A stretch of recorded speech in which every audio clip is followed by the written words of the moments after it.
Hello and welcome to Gaming is Therapy. I am Defied Reality and today I'm bringing you episode number 4 of our EFL Fantasy Challenge. As we know, in game week 1 myself, I really lit myself down. My predictions were woeful. My team performance was, quite frankly, dismal. On the other hand, Random Geezer outperformed me and he had a player that didn't even turn up, which was... It's unforgivable. So game week 2 is here. I need to get back into the competition. I can't let Random Geezer get too much of a lead on me. He is 1-0 up in the series, as you can see on the leaderboard. He's, 50 points, 41. I'm a bit of a loser at the moment. So let's not rabbit on. Let's get straight into the teams and see what Randy's done for game week 2. Okay, so yes. The first thing we can see is Super Sammy Smodics. And no panic on that one. Myself and Random Geezer were playing FIFA last night.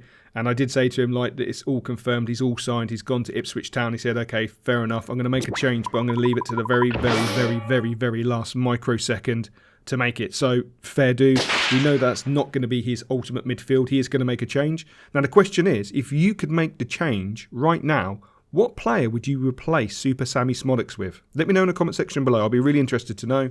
I have a few ideas, obviously, but it'd be great to hear what you guys, or see what you guys think. Overall, what do I think of his team? Do you know what? He's got points there. He's kept Alfie May. That's a no-brainer. I like his defensive pairing.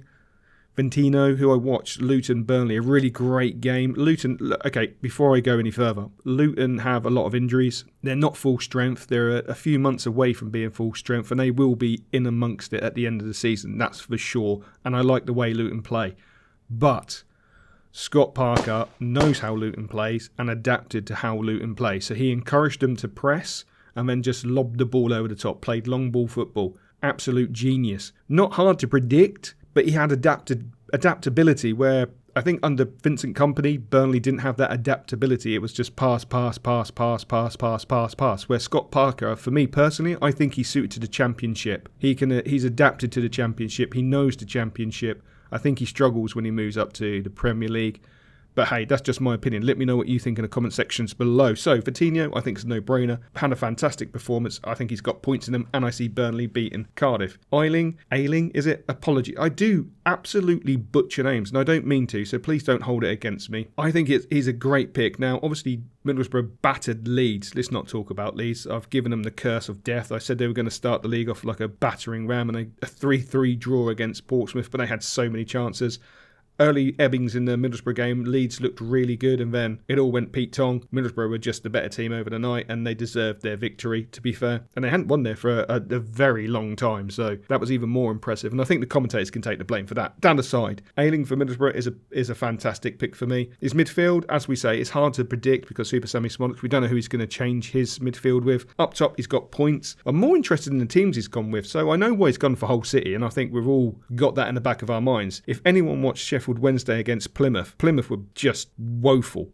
Absolutely woeful. Did they actually turn up? I'm still questioning if Sheffield Wednesday played against a bunch of invisible people because it didn't feel like Plymouth turned up. It was just like 11 blokes on a pitch wearing a kit, not interested in playing football. They look like they're more interested in playing tiddlywinks down the pub. Let me know what you think about Plymouth. I'd be really interested to know. I think it's not a cracking start for Wayne Rooney, that's for sure. Hull City, I like that. I like that prediction. I think Hull City will beat Plymouth. I think Plymouth will give themselves a better performance, but I don't think they'll win. If anything, possibly a draw.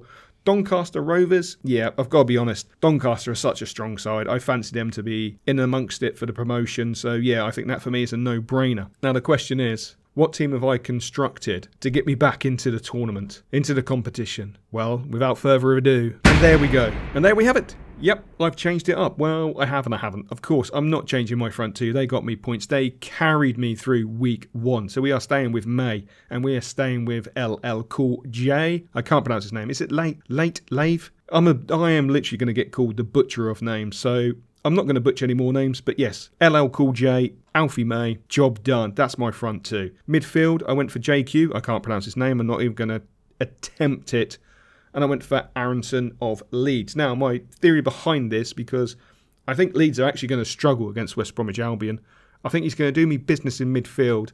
And I always fancy him for a goal. So that's my reasoning. I think it's a little bit, I don't know, I'm risking it for a biscuit. Let me know in the comment section below. Do you think I'm risking it for a biscuit? Would you have picked Aronson or would you have gone with someone else? And if you would have gone for someone else, let me know who you would have picked for that slot. In the back too, obviously me and Randy are on the same wavelength. He did watch the Luton Burnley game because we watched it together. And he did see Luke come on against Leeds because we also watched that together. So I understand where he's going with that, so I think we're pretty much neck and neck. We have no choice, but we are neck and neck in defence. Goalkeeper, I went for Johansson at Stoke. Look, I think he's a cracking goalkeeper. I went with Trafford in week 1, and it was the finest of margins between all the goalkeepers, but, you know, I went for Trafford. It was a schoolboy error. There we go. I think I'm going to get points this week, and I'm also confident about the teams I've picked. So, AFC Wimbledon, why have I picked AFC Wimbledon? Well, that's an interesting question. I'm a Cole U boy, so we got battered by them. 4-2, and we were 2-0 up, and we capitulated, folded, and lost. I need them to do me a favour and win away from home against Bromley, and I fancy them to win away at Bromley.